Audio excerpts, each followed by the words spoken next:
চিকিৎসকগণই কিন্তু সত্যিকার অর্থে মানুষের বিপদের বন্ধু। হামের টিকা না দিয়ে বিগত ২ সরকার ক্ষমতাহীন অপরাধ করেছে বলে মন্তব্য করেছেন প্রধানমন্ত্রী তারেক রহমান। সারা দেশে শিশুদেরকে হামের টিকা না দেওয়ার ফলে বিগত ইমিডিয়েট দুটি সরকারের জীবন বিনাশী ব্যর্থতা মনে হয় ক্ষমাহীন অপরাধ। শনিবার সকালে ওসমানী স্মৃতি মিলনায়তনে ইউএইচএফপিও সম্মেলনে তিনি বলেন, সেই অবহেলার মাসুল এখন দিতে হচ্ছে দেশবাসীকে।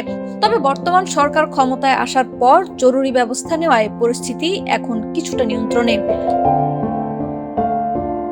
সুস্বাস্থ্যের বাংলাদেশ করতে স্বাস্থ্য খাতে ক্রমান্বয়ে জিডিপির ৫% বরাদ্দ দেওয়ার ঘোষণা দেন প্রধানমন্ত্রী।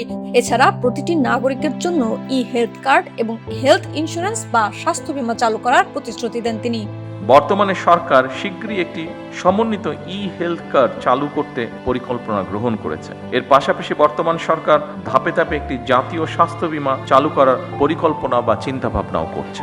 এই কার্ডের মাধ্যমে সব নাগরিকের স্বাস্থ্য সংক্রান্ত তথ্য ডিজিটাল পদ্ধতিতে সংরক্ষণ করা হবে।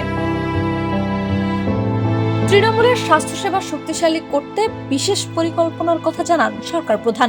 বিশেষ করে উপজেলা স্বাস্থ্য কমপ্লেক্সগুলোতে কর্মের ক্ষেত্রে নারীদের অগ্রাধিকার দেওয়ার বিষয়টি নিশ্চিত করার কথা জানান তিনি।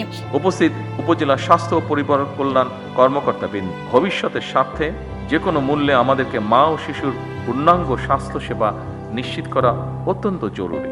একই সাথে কমিউনিটি ক্লিনিকগুলোর কার্যকারিতা আরও বাড়ানোর উপর জোর দেন প্রধানমন্ত্রী। বর্তমান বৈশ্বিক যুদ্ধ পরিস্থিতির অর্থনৈতিক চ্যালেঞ্জ মোকাবেলায় দেশবাসীর সহযোগিতা কামনা করেন তিনি। মাঠ পর্যায়ের কর্মকর্তাদের ধন্যবাদ জানিয়ে প্রধানমন্ত্রী বলেন, প্রযুক্তি নির্ভর ও আধুনিক স্বাস্থ্যসেবা নিশ্চিত করাই হবে আগামীর লক্ষ্য। লাবণী আক্তার, ডেস্ক রিপোর্ট, বিপ্লবী বার্তা।